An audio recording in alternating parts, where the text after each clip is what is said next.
Africans wanasafiri ugenini. Tayari wako Mbeya. Sawa.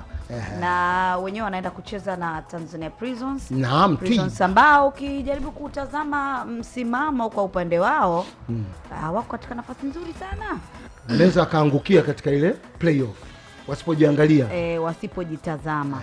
Kwa sababu ukiwatazama Prisons wenyewe wako katika nafasi ya 13. Tayari wako kwenye nafasi hiyo ya playoff. Ndio. Sasa ukicheza vibaya hapo unaweza kashangaa ndo unashushwa tena.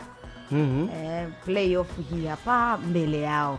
Na wanacheza na Young Africans ambao Young Africans wao wanautaka ubingwa Maulid. Ndio. Kwa hiyo alama 3 kila mmoja kwa upande wake akizihitaji sana. Sasa Ali Shabani Kamwe amezungumza kuelekea katika mechi hiyo, lakini pia tutapata nafasi ya kusikia kutoka kwa Prisons wenyewe. Tunaamini utakuwa mchezo mgumu kwa sababu mahitaji ya Yanga kwenye hizi point kwenda kwenye mbio za ubingwa ndio mahitaji ya Prison kwenye hizi point kutokucheza playoff msimu huu. Kwa kila timu ina uhitaji wa hizi point 3. Kwa tunaamini sisi kama Yanga maandalizi ambayo tumeyafanya, aina wachezaji ambao tupo nao watakwenda kutuongezea nguvu na tutapambana inshallah kupata matokeo mazuri. Mashabiki wetu ambao wako Mbeya na mikoa jirani ni waombe sana jitokeze kwa wingi siku ya mchezo pale Sokoine. Sauti zao, hamasa yao ndio nguzo ya klabu yetu kwenda kupata matokeo mazuri. Na wale ambao wataanza safari kuja Mbeya kwa njia ya mabasi ni watakie kila la kheri. Mwenyezi Mungu awajalie safari njema, wajitahidi kuzingatia alama za barabarani, wafike salama ili tuwe wengi na tuweze kuipush timu yetu kupata matokeo mazuri. Bwana huyo ni Ali Shaban Kamwe. Na kabla tujakuja kuzungumza hiyo mechi, umesema pia tutamsikia tutasikia kutoka kwa Tanzania Prisons Maulid.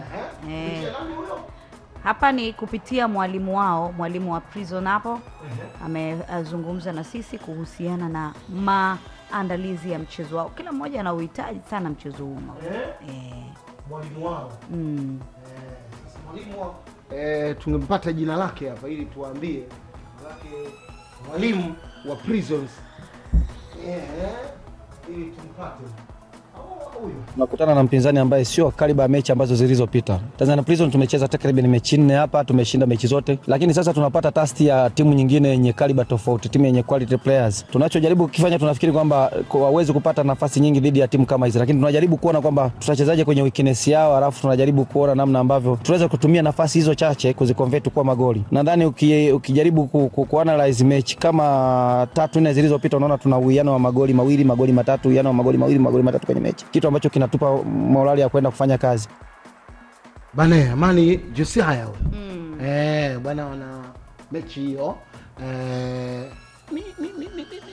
tuizungumze kidogo na kuna mechi zingine lakini pia yes.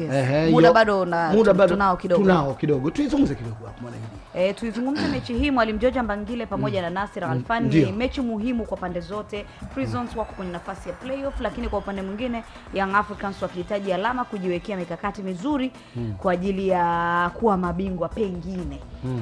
Na tuliangalia hili sasa Nasir Alfan.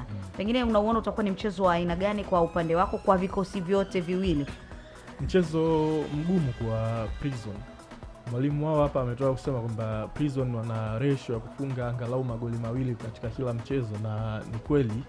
Lakini mimi napenda sio tu kuangalia timu imeruhusu magoli ama imefunga. Napenda kuangalia namna gani hayo magoli wamekuwa wakiyapata ama namna gani ambavyo wamekuwa wakiruhusu magoli. Ndio. Prison wamekuwa na tatizo kubwa sana defensively. Kuzuia hawazuii kama tulivyowahi kuwazoea. Na hata aina ya magoli ambayo wameyafunga, of course credit kwao, na uwezi ukafunga goli kama utengenezi utaratibu kwanza kufika golini kwa mpinzani. Alafu kama hufanyi majaribio ya kushoot on target.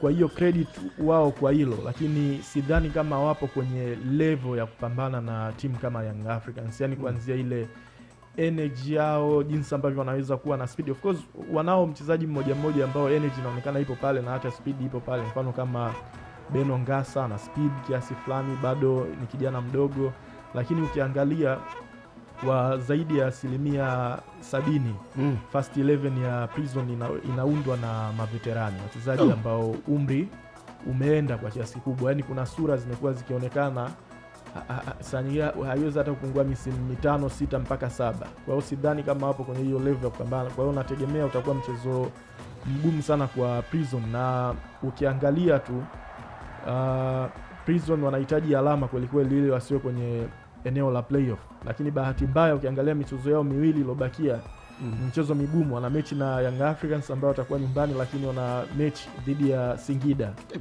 ambayo watakuwa ugenini. Kwa hiyo na of course kwenye mechi ya Singida utasema kwa ajili itakuwa ni mechi ya mwisho, labda Singida atajaribu kufanya rotation ili aende akacheze akiwa fit mechi ya finali dhidi ya Yanga, maana hapa ratiba imekamatana. Lakini Singida hata akifanya rotation kikosi chao bado kinabaki kuwa kikali cha moto. Yes, tuliona jinsi ambavyo walikabiliana na Simba kwenye zile mechi mbili ambazo zilikuwa karibu.